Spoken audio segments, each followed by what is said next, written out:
Hello everyone, welcome to FT Guru and previous year questions में आज हम SSC का सीजीएल का टियर 2 का एग्जाम जो 8 अगस्त 2022 में हुआ था, राइट, उसके क्वेश्चन डिस्कस करेंगे।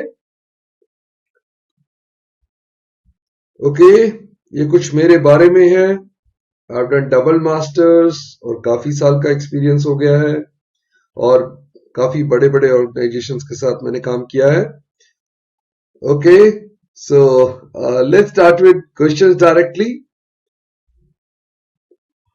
चलो देखते हैं। First question, what is the sum of all the common terms between the given series S1 and S2। दो सीरीज दे रखी थी और इसमें मुझे बताना था कॉमन टर्म्स का सम, राइट, जो इसमें से दोनों सीरीज में कॉमन टर्म है उनका सम। जनरली मैं इसमें हमेशा देख लेता हूं कि पहला टर्म, क्योंकि दोनों एपी लिखी हुई हैं, देखो ये भी 7 का डिफरेंस है, ये 4 का डिफरेंस है, तो दोनों एपी लिखी हुई हैं। Okay, arithmetic progression. तो यहां पे देख लेते हैं कॉमन टर्म आएगी कौन सी। जैसे यहां पे 7, 11, 15, तो मेरी नेक्स्ट टर्म क्या आएगी 19, नेक्स्ट टर्म 23, यहां नेक्स्ट टर्म 23 आ जाएगी, यानी कि मेरी पहली कॉमन टर्म होगी 23, राइट। दोनों सीरीज में मेरी पहली कॉमन टर्म होगी 23, राइट। उससे पहले तो कोई कॉमन नहीं आ रही। वो फर्स्ट कॉमन टर्म तक आप लिख के देख लो, बहुत इजीली आ जाता है। अब 23 के बाद कॉमन टर्म्स कौन सी होंगी, राइट।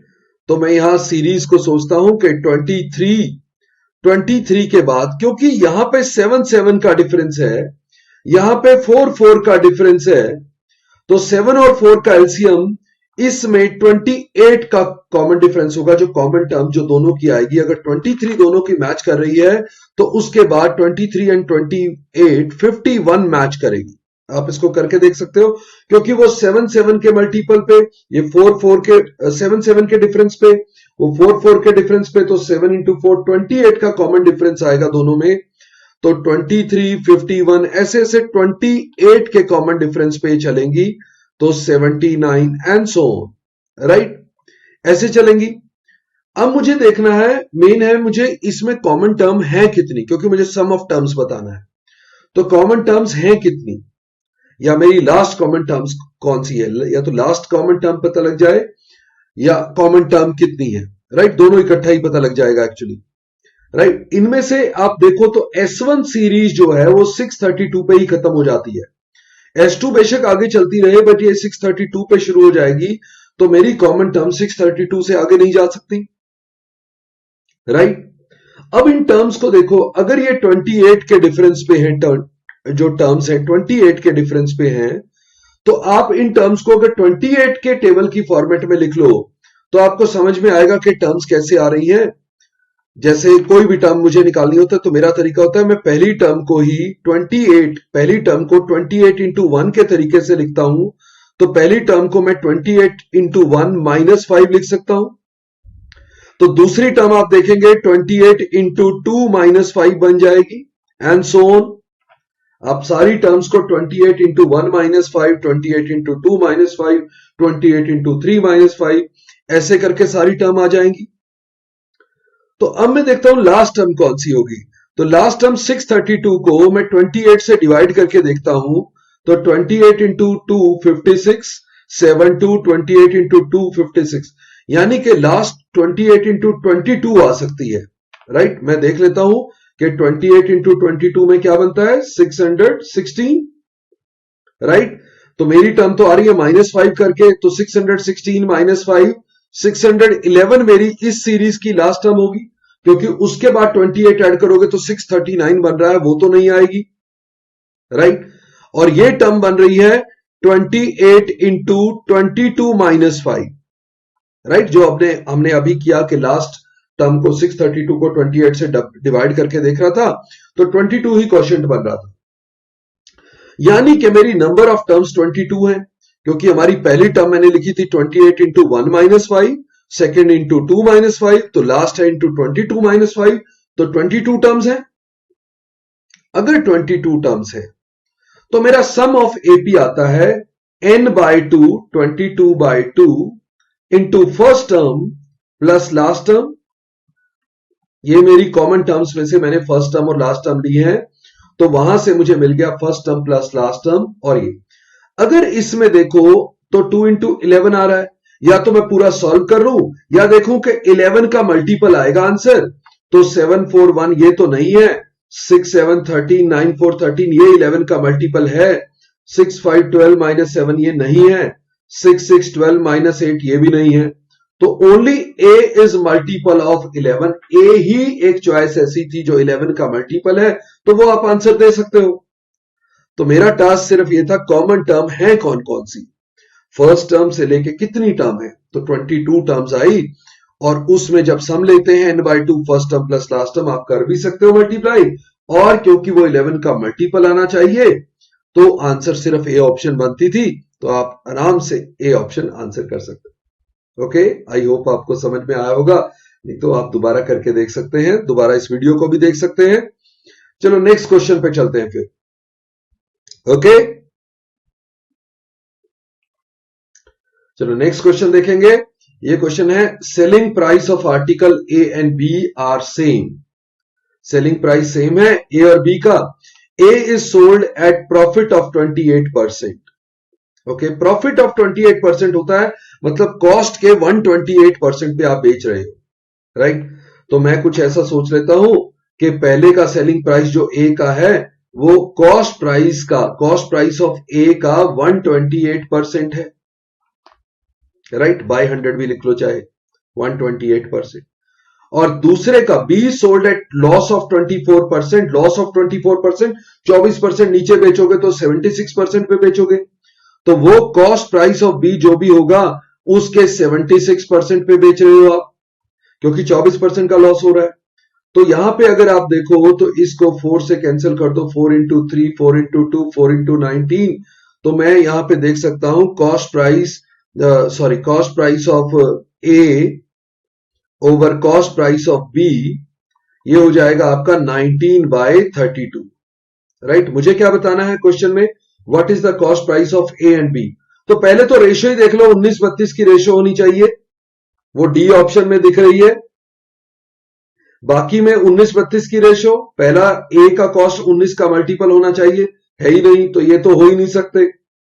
तो आपका डी ऑप्शन करेक्ट आंसर। आपको ये निकालने की जरूरत नहीं है कि कितनी वैल्यू एसपी यूज करने की जरूरत भी नहीं पड़ी, कॉस्ट का रेशियो 19-32 का आ रहा है, वो सिर्फ डी ऑप्शन में है, मार्क कर दो, राइट। ओके, चलो नेक्स्ट क्वेश्चन पे आ जाओ। अब की बार है A B C D E F is a regular hexagon, side of the hexagon is 36, what is the area of triangle ABC. एक बार पहले देख लेते हैं एबीसी बन कहां रहा है। हेक्सागन जनरली ऐसा आपका बन जाता है जिसमें 6 इक्विलेटरल ट्राइंगल होते हैं। ओके, देखो कैसे मैं बात कर रहा हूं, ये होते हैं आपके 6 इक्विलेटरल ट्राइंगल रेगुलर हेक्सागन में। ये 6 के 6 इक्विलेटरल ट्राइंगल बनेंगे। ओके, इसमें सपोज मैं यहां से शुरू कर लेता हूं, A B C D E F, आपका hexagon A B C D E F है। वो बात कर रहा है ए बी सी ट्राइंगल की, यानी कि इस ट्राइंगल की बात कर रहा है वो, ए बी सी, ए वाला ए बी सी। तो आधा ट्राइंगल यहां है हेक्सागन वाला, आधा ट्राइंगल यहां और आधा ट्राइंगल यहां है, यानी कि हेक्सागन के एक ट्राइंगल, जो मैं 6 ट्राइंगल्स की बात कर रहा था उसमें से एक ट्राइंगल का एरिया बताना है। और एक इक्विलेटरल ट्राइंगल का एरिया होता है √3/4 into side square. Side hexagon की 36 दी हुई है, तो 36 स्क्वायर में ऐसे लिख लेता हूं, तो 4 इंटू 9, 36 इंटू 9 324, तो मेरा आंसर आ जाएगा 324√3 सेंटीमीटर स्क्वायर। देखो हेक्सागन के 6 इक्विलेटरल ट्राइंगल हैं। एबीसी जो है वो वैसे तो 2 ट्राइंगल के बीच में आ रहा है, बट आधा ट्राइंगल ऊपर वाला ले रहा है, आधा नीचे वाला ले रहा है। मैंने जो शेडेड पोर्शन किया है उसमें आधा ट्राइंगल ऊपर वाला, आधा ट्राइंगल नीचे वाला, राइट। तो इसका मतलब एक ट्राइंगल जो हेक्सागन का है उसका एरिया आएगा, और एक ट्राइंगल का एरिया, इक्विलेटरल ट्राइंगल का एरिया होता है √3/4a², क्योंकि हर इक्विलेटरल ट्राइंगल में डायमेंशन वही है 36, 36, 36, राइट। हर एक में 36 साइड है। ओके, तो सारे इक्विलेटरल ट्राइंगल 36 वाले ही हैं, तो आपका आंसर हो जाएगा 324√3। टोटल रेगुलर हेक्सागन का एरिया किस तरह से होता है? 6 इंटू √3/4a² साइड स्क्वायर। एक इक्विलेटरल ट्राइंगल का एरिया इंटू 6, तो यहां पे हमारे पास एक ही का आंसर करना था, तो that will be 324√3। Okay, next पे आ जाओ। अब है हमारा pie chart given below shows the number of males in 6 departments. But pie chart में देखो तो डिग्रीज में दे रखा है। Number of males in a particular department are shown in the terms of degrees with respect to the total number of males in all the 6 department. Number of males in department S are 1080. देखो S में 54 degree है और 1080 है, तो अच्छी बात है कि 54 इंटू 2 108 होता है, तो इसका मतलब इंटू 20 करके आ रहा है, तो जितना भी डिग्रीज होगा इंटू 20 करेंगे तो आंसर आ जाएगा। तो ये बोल रहा है J जो है total number of males in T and P। Okay, T में 90 डिग्री, P में 30 डिग्री, तो टोटल 120 डिग्री। ये 120 डिग्री है, right. Total number of males in T and P। फिर है K is the difference between the number of males in P and Q। Number P and Q में difference कितना आएगा? 90 degree and 30 degree, तो difference आएगा 60 degree. Now J plus K, ये J था 120 degree, K था 60 डिग्री, टोटल 180 डिग्री।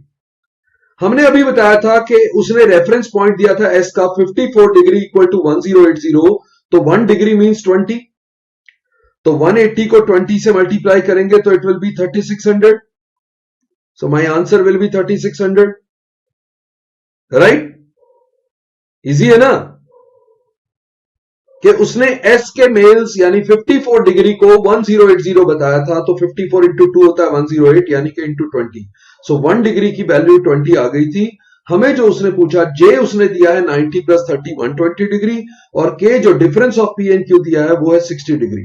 तो J is 120 degree, K is 60 degree, total J plus K is 180 degree, तो 180 degree into 20, 3600 should be the answer, right. Okay, चलो next पे आ जाओ। Now the cost of a diamond is directly proportional to the square of its wait. ये काफी common question है, काफी common question. Now the cost of a 14 gram diamond is ₹2560। This diamond got broken down into 2 pieces in the ratio 5:9।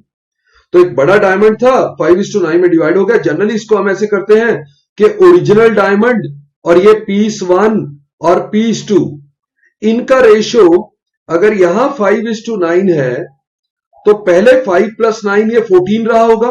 मैं wait wise कह रहा हूं कि 5 और 9 में अगर 2 पीस हो गए तो पहले जो बड़ा पीस रहा होगा वो 14 का रहा होगा, और उसने कॉस्ट को बोला है स्क्वायर ऑफ इट्स वेट।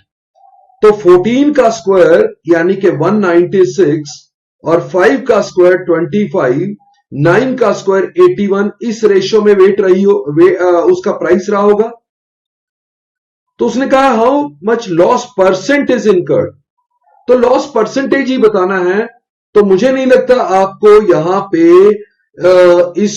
इसको कैलकुलेट करना चाहिए वैल्यू में, क्योंकि ये तो रेशियो तो यहीं से आ जाएगी, परसेंटेज भी यहीं से आ जाएगा कि 196 उसकी वैल्यू थी और 25 प्लस 81 यानी कि 106 वैल्यू रह गई। तो कितने का लॉस हुआ? 90 का लॉस हुआ on 196, which means the loss of 45 on 98। तो 98 पे 45 का है तो 100 पे भी 45 पॉइंट समथिंग का ही होगा, तो सी ऑप्शन ही आंसर होगा, बाकी तो हो ही नहीं सकते। मैं लॉस डायरेक्ट लॉस परसेंटेज निकाल रहा हूं। लॉस परसेंटेज के total original cost, original wait 14 अगर होता तो 5 और 9 में डिवाइड हो गया। अब 14 स्क्वायर कॉस्ट होनी चाहिए थी, 5 स्क्वायर एंड 9 स्क्वायर उसकी रिड्यूस्ड कॉस्ट, तो लॉस हुआ 196 से 106 टोटल कॉस्ट हो गई। इसका मतलब कॉस्ट का लॉस हुआ 90 का 196 पे, तो 45 का लॉस ऑन 98 विच इज 100 पे। देखो 45 का 98 पे परसेंटेज क्या होता है 100 पे, तो 100 पे 98 को 100 बनाएंगे 45 पॉइंट कुछ बन जाएगा। तो only C option can be correct, और कुछ तो हो ही नहीं सकता, right? Okay, so let's move to the next one. And now, the base of a prism is a right angle triangle whose sides are this, volume of the prism.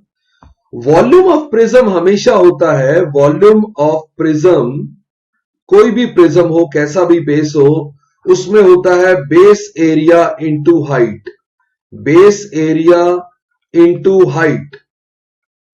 तो हमें नीचे ट्राइंगल दे रखा है, एक राइट एंगल ट्राइंगल है, उसका area कितना होगा, base area half into base into height. Hypotenuse नहीं लेंगे, 15 नहीं लेंगे, 9 और 12 होंगी उसकी परपेंडिकुलर साइड, तो वो एरिया आ गया, area of right angle triangle. अब उसकी हाइट बतानी है, वॉल्यूम बता रखा है, तो इसका मतलब into height equal to volume, volume 648 दे रखा है, राइट? तो 2 इंटू 6, अब 9 into 7 and 2 6 into 12, so height must be 12 centimetre, right? ये तो डायरेक्ट क्वेश्चन था, इसमें सीधा ही वॉल्यूम बता रखा था, और वॉल्यूम होता है base area into height. Okay, चलो फिर नेक्स्ट क्वेश्चन पे आ जाओ। आसान है ना क्वेश्चन, मतलब इतने मुश्किल भी नहीं थे, राइट? आपको थोड़ा सा लॉजिकल पता हो तो। अब ये ट्रिग्नोमेट्री, ट्रिग्नोमेट्री इसमें तो रेशियो से कर सकते हो। देखो इसको ज्यादा सॉल्व करने की जरूरत नहीं है, ये √3 आप ऐसे सोचो कि √3 into tan theta, tan theta को P बाय B लिख लो, आपको पता है ना tan theta perpendicular by base होता है, वो लिखो, और 3 into sine theta P by H। तो यहां पे √3 यहां पे कैंसिल होगा, यहां √3 आ जाएगा, P से कैंसिल हो जाएगा, इसका मतलब आपका B by H will become 1 by √3। आप इसको अब कुछ और मत सोचो, राइट एंगल ट्राइंगल बना लो और उसमें कहो कि B 1 है, बेस 1 है और हाइपोटेन्यूज √3 है, तो परपेंडिकुलर कितना होगा, √3 का स्क्वायर 3, 1 + 2, तो √2 आ जाएगा। सिंपल कि अगर बेस 1 हो, √3 हाइपोटेन्यूज हो, तो परपेंडिकुलर कितना होगा। अब आपको पता लग गया कि sine theta P by H होता है कॉस थीटा, तो साइन स्क्वायर थीटा करना है। साइन स्क्वायर थीटा क्या होगा, P बाय H, इसका स्क्वायर मतलब 2/3, मैंने साइन स्क्वायर थीटा ले लिया डायरेक्ट। अब cos square theta, cos square theta होता, कॉस थीटा होता 1/√3, उसका स्क्वायर 1/3, माइनस करेंगे तो हमारे पास रिजल्ट आ जाएगा 1/3, ये मेरा आंसर आ जाएगा। मैंने सीधा साइन स्क्वायर थीटा और कॉस स्क्वायर थीटा लिख दिए, राइट? ओके, तो रेशियो से बड़े आराम से हो जाते हैं। अगर ऐसा कुछ दिया हो जिसमें मैं रेशियो देख सकूं, जैसे उसने √3 tan theta equal to 3 sin theta दिया, वहां से रेशियो निकल आया B और H का, और उस B और H से मैं P भी निकाल सकता हूं, परपेंडिकुलर बेस हाइट हमें पता है पाइथागोरस, तो उससे निकल गया। अब P B H हो तो आप साइन थीटा कॉस थीटा किसी भी रेशियो की, राइट, किसी भी sign angle, cos angle, ten, कोई भी वैल्यू देख सकते हो, तो वो आराम से आपका सॉल्व हो जाएगा, राइट? चलो फिर नेक्स्ट क्वेश्चन पे आ जाओ। अगर आपको इन क्वेश्चन में कोई, मेरी एक्सप्लेनेशन में कोई डाउट लगता है कुछ भी, तो आप वीडियो के कमेंट सेक्शन में डाल सकते हैं, राइट, ताकि मैं उसको फर्दर एक्सप्लेन कर दूं। अब अगर ये क्वेश्चन भी कितना आसान था, अगर आपको सिर्फ ये पता हो कि साइन थीटा, ओके, या sine 90 minus theta cos theta होता है, ऐसा ही cos 90 minus theta sine theta होता है, इसी तरह secant 90 minus theta cosecant theta होता है। अगर आपको यह पता था तो ये साइन 40 को cos 50 या cos 50 को साइन 40 लिख सकते हो, तो ये कट जाएगा, ये 1 आ जाएगा, 1/1 सेम थे। कोसीकेंट 80 को सीकेंट 10 लिख सकते हो, ये भी 1 हो जाएगा, तो ये +3 आएगा, राइट, -2। अब cos 50 को मैंने कहा आप लिख सकते हो साइन 40। अब साइन 40 इंटू कोसिकेंट 40, कोसिकेंट तो साइन का इनवर्स होता है, तो ये भी कट जाएगा, इसका मतलब -2 आ जाएगा। तो 1 + 3 4 - 2 2 इज द आंसर। राइट, आपका डायरेक्ट आंसर आ गया 2। फिर से काफी इजी क्वेश्चन था। आपको सिर्फ ये पता होना चाहिए था कि sine 90 minus theta cos theta होता है, secant 90 minus theta cosecant theta होता है, tan 90 minus theta cot theta होता है, कोटेंजेंट थीटा। राइट, ओके, चलो नेक्स्ट पे आ जाओ फिर। If the digits of a two-digit number is reversed, then the number is decreased by 36. Okay, मैं करके दिखा देता हूं। वैसे आपको ये पहले से ही आप याद करके रख सकते हैं कि अगर कोई टू डिजिट नंबर है, राइट, उसको रिवर्स करने से अगर वैल्यू 9 के जितने मल्टीपल से रिड्यूस होती है, जैसे इसने कहा 36 से रिड्यूस होती है और 36 होता है 9 इंटू 4, तो उन दोनों डिजिट्स में डिफरेंस 4 का होगा। राइट, आप कहीं भी कोई भी नंबर ऐसा लेके देख लो जिनमें 4 का डिफरेंस हो। जैसे मैं यहां पे लिख के दिखा देता हूं 51, उसको रिवर्स करोगे 15, तो उसमें डिफरेंस 36 का ही आएगा, 9 इंटू 4 का। राइट, कोई भी ले लो जिसमें 4 का डिफरेंस हो। आप 62 लेते, उसमें 26 माइनस करते तो भी 36 आता। राइट, तो ये लॉजिक होता है कि जितना आपका जो वैल्यू रिड्यूस हुआ है डिफरेंस लेके, राइट, आपने रिवर्स लिया, आपने नंबर को रिवर्स किया, और रिवर्स करने से अगर नंबर 9 के जितना मल्टीपल कम हुआ है, राइट, तो अगर 9 कम हुआ है तो सिर्फ 1 का डिफरेंस है। 18 कम हुआ है 9 इंटू 2, तो 2 का डिफरेंस होगा डिजिट्स में। अगर आपका 27 कम हो जाए तो 3 का डिफरेंस होगा डिजिट्स में। 36 कम हो गया तो 4 का डिजिट होगा डिफरेंस में। ऐसे होता है। ओके, तो अभी मैं देखता हूं कि उसने कहा अच्छा which one is correct, difference of the digit is 4, ये तो करेक्ट है। Okay, the value of the number can be 84, yes, because 84 को आप 48 कर दो, 84 में 4 का डिफरेंस है, तो 48 करोगे तो 36 ही आएगा। करेक्ट, राइट, 84 में 4 का डिफरेंस है ना, तो होगा। और number is always a composite number, ये चेक कर लेते हैं कि हमारा 51 कॉम्पोजिट था, 62 कॉम्पोजिट था, 73 प्राइम है, कॉम्पोजिट नहीं है, तो ये गलत हो गया। जिसमें 4 का डिफरेंस हो, राइट, नंबर में 4 का डिफरेंस होना चाहिए, और टेंस डिजिट बड़ा होना चाहिए, क्योंकि नंबर रिवर्स करने पे रिड्यूस हो रहा है। नंबर रिवर्स करने पे रिड्यूस हो रहा है। रिड्यूस तभी होगा जब पहले बड़ा हो। ओके, तो टेंस प्लेस ज्यादा बड़ा होना चाहिए, यूनिट प्लेस छोटा, ताकि रिवर्स करने से वो छोटी वैल्यू बन जाए। ओके, तो हमारी 1 एंड 2 करेक्ट है, 1 एंड 2 करेक्ट है, राइट। थर्ड स्टेटमेंट करेक्ट नहीं है। Number is always a composite is wrong. Prime भी हो सकता है, 73 भी बन रहा है। ओके, उसके बाद 84 तो कंपोजिट था, और 90 में क्या आएगा, 90 हमारे पास आ जाएगा 9 माइनस 4 5, 95, तो वो भी हमारा कंपोजिट होगा। तो आपका सिर्फ 73 था जो प्राइम बनता था, और उस वजह से थर्ड स्टेटमेंट गलत हो गई। ओके,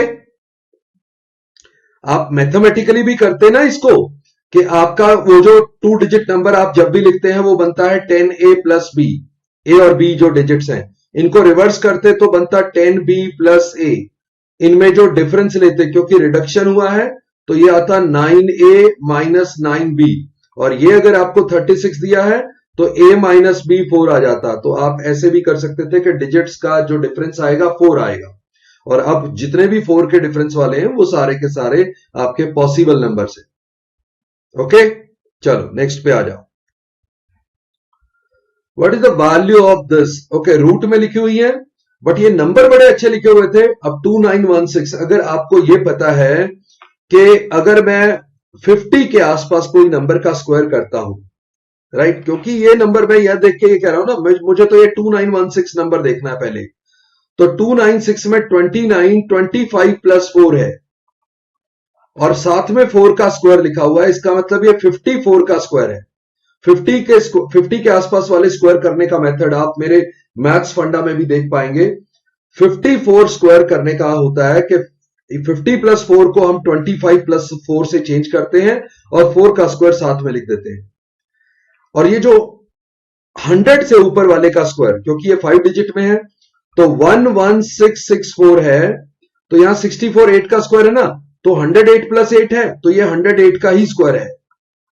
क्योंकि जब 100 प्लस का स्क्वायर करते हैं तो 100 से जितना ज्यादा है उतना और ऐड कर देते हैं। तो 108 में 8 ऐड करेंगे 116 और 8 का स्क्वायर साथ में लिख देते हैं। तो ये सारे तो बाकी सारे तो सेम ही नंबर है। 36 मुझे पता है 6 का स्क्वायर है, यानी कि नंबर तो बड़े आसान लिखे हुए थे।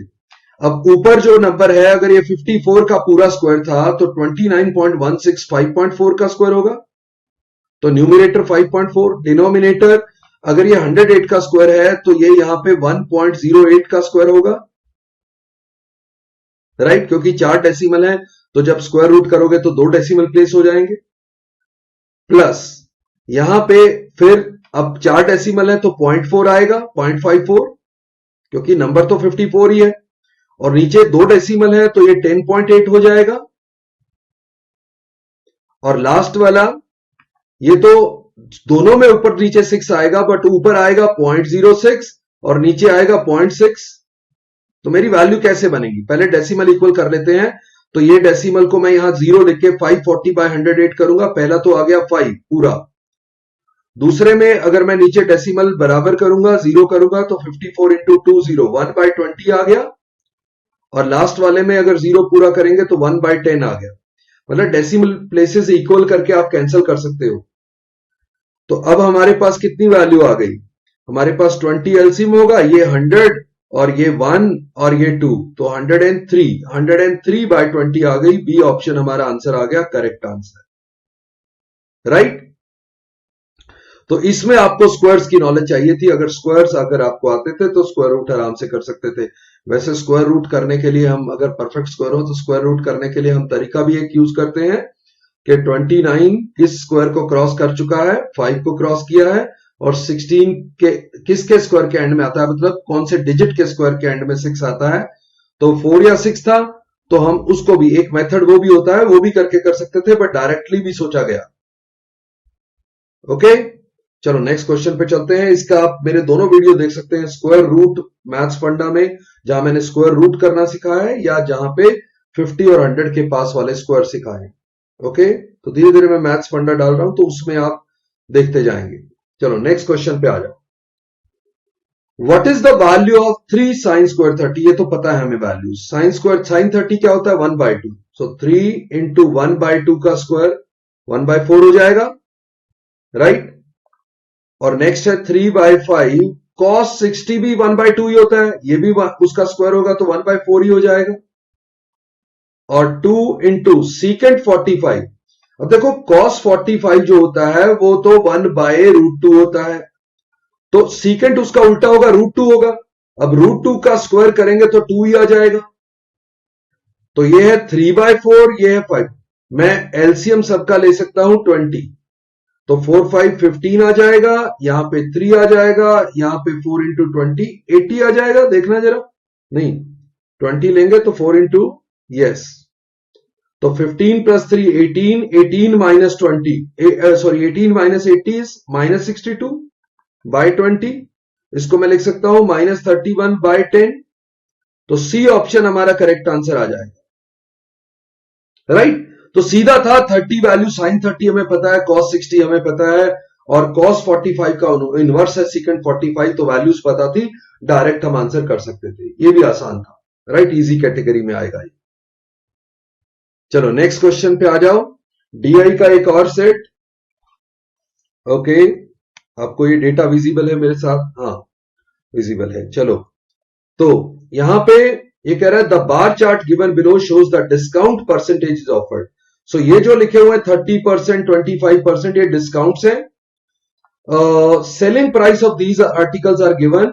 A1 का 420 है। मुझे क्या करना है? What is the sum of the mark price? MP निकालना है।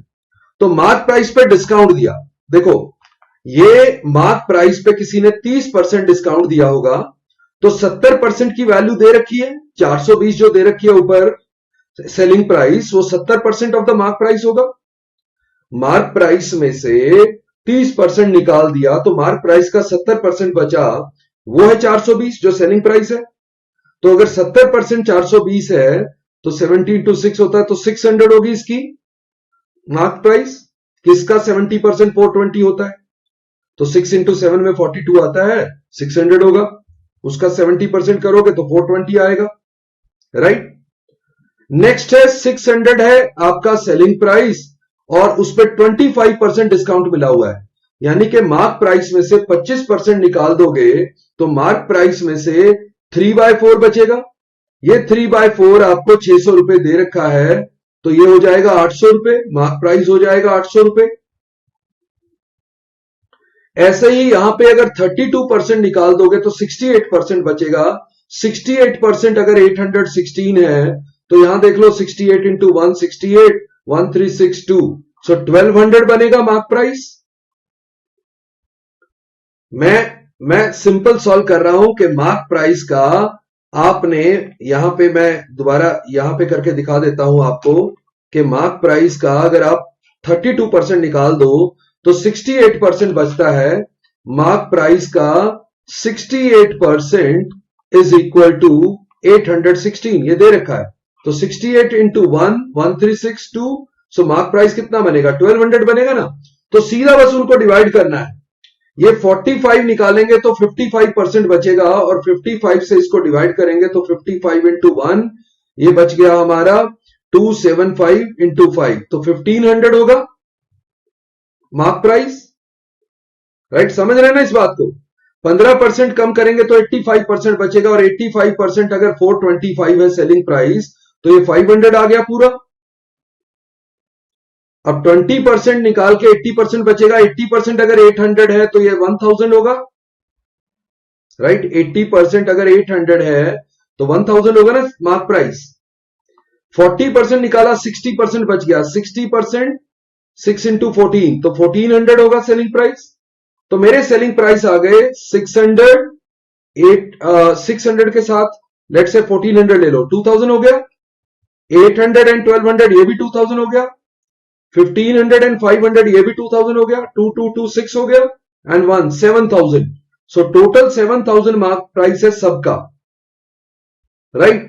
हाँ, थोड़ा सा कैलकुलेटिव था बट इतना भी नहीं, आसान वैल्यूज दी हुई थी सारी।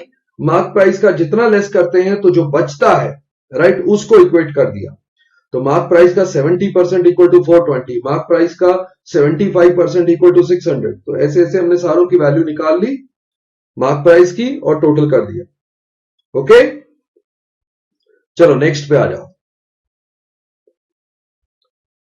Now if a plus B is 6, A B is 5, वैसे तो हम मेथड से भी कर सकते थे, बट आप अगर ये देख लो कि सम ऑफ टू वेरिएबल 6 हो और प्रोडक्ट 5 हो, कहां बन सकता है, 1 इंटू 5, 1 प्लस 5। अगर आपको ये दिखता है तो सीधा 1 क्यूब प्लस 5 क्यूब करो, खत्म बात, 126 आंसर, राइट। अदरवाइज ऐसे करते कि A cube plus B cube करना है, उसकी वैल्यू होती ए प्लस बी और A square minus A B plus B square. इसमें से a प्लस बी आपके पास 6 डायरेक्टली था। अब ए स्क्वायर प्लस बी स्क्वायर की वैल्यू फर्दर होती, राइट, ए स्क्वायर प्लस बी स्क्वायर की वैल्यू, या इसको ऐसा करते कि इसमें आप माइनस, इसमें plus 2ab, right, plus 2ab and minus 2ab और कर लेते, तो ये हो जाता है ए स्क्वायर बी स्क्वायर 2ab, यानी कि ए प्लस बी का होल स्क्वायर, राइट, और माइनस 3ab हो जाता। फिर 6 इंटू ए प्लस बी का whole square, again 6 square 36, minus 3 into 5 15, तो हम करते हैं 36 माइनस 15 21, 21 इंटू 6 126। बट ये तो बहुत लंबा हो जाता, मतलब इतना काम करूं मैं, उससे अच्छा है ना अगर गैस हो रहा है तो बहुत जल्दी। तो ज्यादातर लोगों ने इसको गैस कर लिया होगा, ये बहुत आसान था, जिसमें दोनों का सम 6 है और प्रोडक्ट 5 है। ऐसे गैसेस तो हमें करने की आदत होती है क्वाड्रेटिक के रूट निकालते वक्त, sum of root product of root पता होता है तो आप रूट निकाल लेते हो ना, तो वही चीज है। चलो नेक्स्ट पे आ जाओ।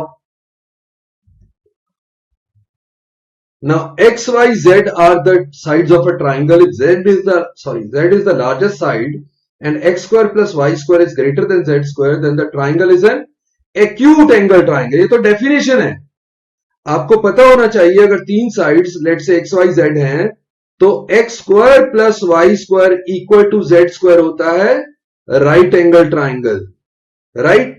और X square plus Y square less than Z square होता है ऑब्ट्यूज ट्राइंगल, और ये जो केस दे रखा है ये होता है एक्यूट ट्राइंगल, राइट। आइसोसेलेस को तो छोड़ो, उसमें तो साइड्स इक्वल होनी चाहिए थी, बट एक्यूट, ऑब्ट्यूज और राइट की कंडीशंस होती हैं। तो जब sum of square of the two smaller side is greater than the third side, square of the third side, that is an acute angle triangle. ये एक्यूट एंगल ट्राइंगल बनेगा। Okay, so which of the following is equal to cos theta by sin theta plus sin theta by cos theta, right. वैसे तो इसको आप जैसे मर्जी solve कर सकते थे, लोगों को ये याद भी होता है कि इसका रिजल्ट क्या बनता है, काफी लोगों को याद होता है। बट चलो अगर आप इसको ना भी करो, वैसे तो ये बहुत सिंपल ऐसे ही हो जाता है कि आप नीचे sine theta cos theta LCM लो और ऊपर cos square theta plus sine square theta बन जाएगा, राइट। ऊपर 1 बन गया और नीचे साइन थीटा कॉस थीटा क्या बनेगा, साइन थीटा का inverse cosecant theta, cos theta का inverse secant theta. A option आपकी करेक्ट आंसर हो जाएगी, राइट। ओके, बट इसको तो लोग ज्यादातर याद कर लेते हैं कि इसका आंसर यही आएगा, सॉल्व भी नहीं करते, जबकि इजी है, सॉल्व करना भी मुश्किल नहीं है। अब आ जाता है what is the simplified value. Okay, चलो इसको सिंप्लीफाई करना है। ये वैल्यू दिया X plus Y plus Z into this. अब सबसे बड़ी बात होती है जिसमें इसमें वैल्यू टेस्ट कर लेते हैं हम तो, राइट। बट आंसर में एक 1 दे रखा है, तो एक्स वाई जेड भी ऑप्शन है, तो किसी को 1 नहीं लेना, राइट। पहला रूल, क्योंकि 1 लोगे, अगर वो 1 आंसर आया मेरा, तो मैं किसको मार्क करूंगा, 1 को मार्क करूंगा या जिसको 1 लिया था उसको मार्क करूंगा, राइट। तो प्रॉब्लम हो जाएगी, इसका मतलब 1 नहीं लेंगे। और नीचे डिनोमिनेटर में 2 का सम है, कोई सिंगल तो नहीं है, तो एक वेरिएबल को 0 डाल दो, राइट। एक वेरिएबल को 0 डाल दो।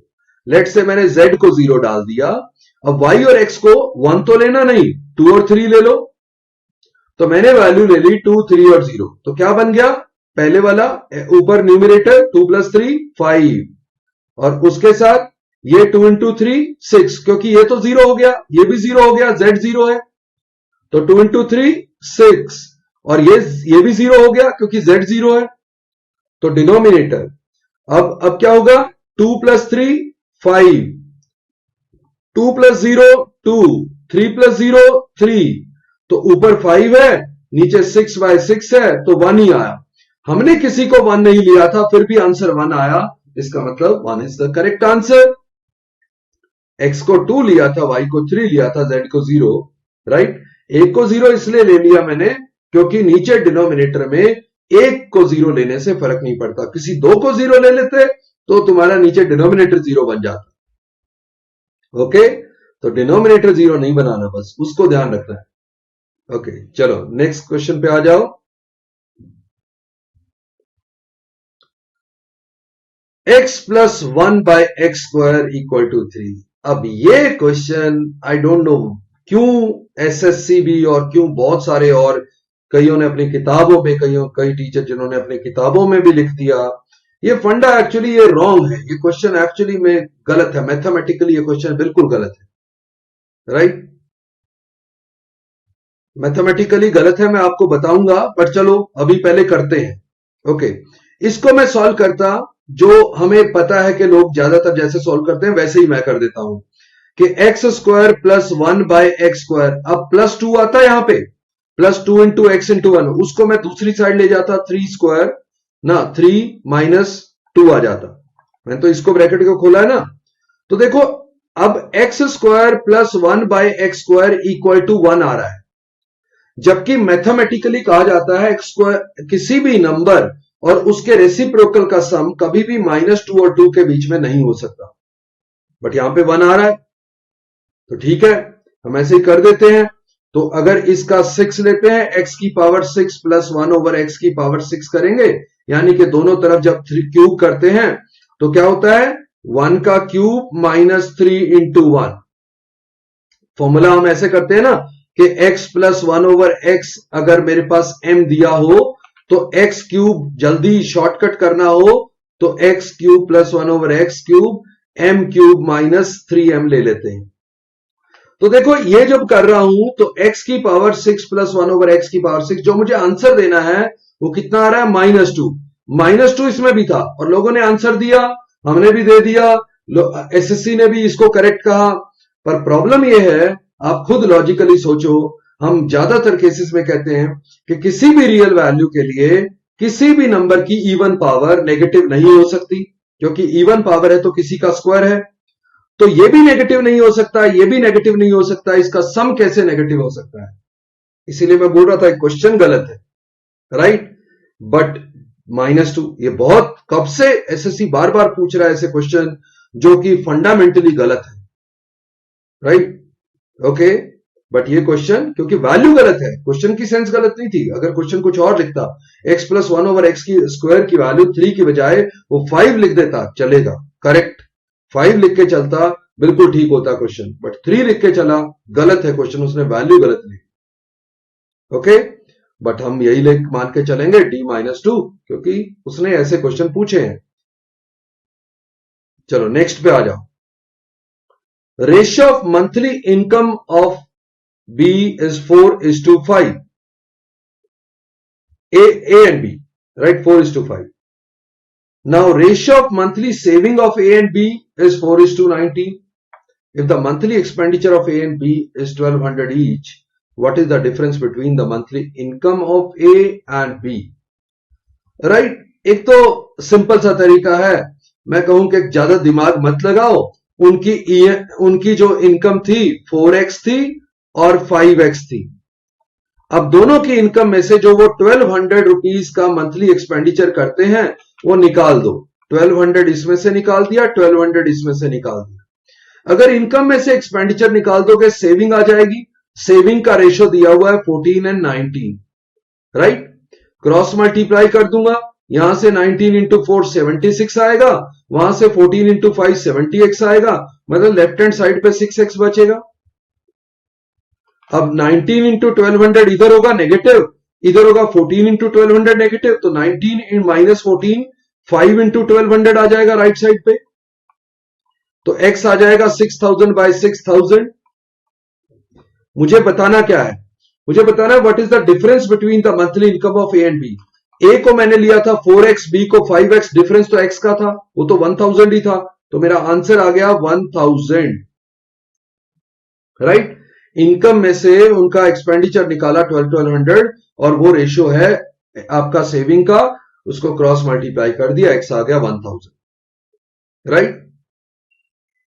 ओके, चलो फिर नेक्स्ट क्वेश्चन पे। ABCD is a quadrilateral. The length of diagonal AC is 24. Okay, बना लेते हैं। एक कोई क्वाड्रिलेटरल है, रैंडम कोई क्वाड्रिलेटरल है। लेट्स से ये A है, ये B है, ये C है, ये D है। AC एक डायगोनल की लेंथ दी हुई है 24। उसने कहा the sum of perpendicular drawn from vertex B and D।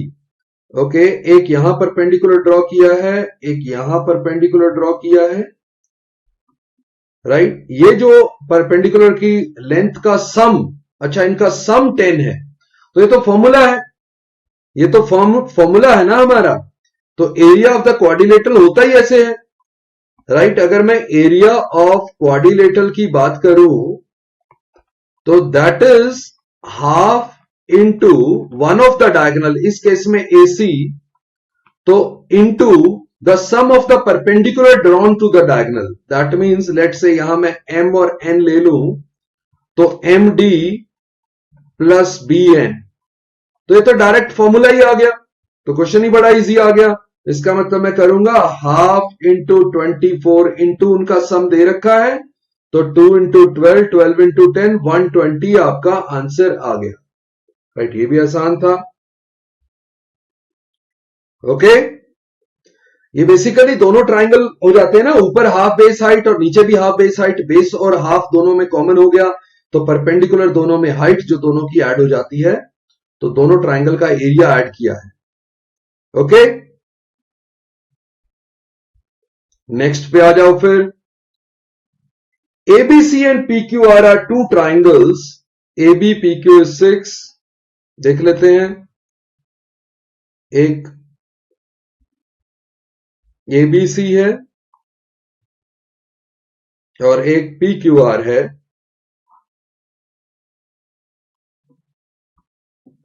AB और PQ 6 है, BC एंड QR 10 है और AC एंड PR 8 है।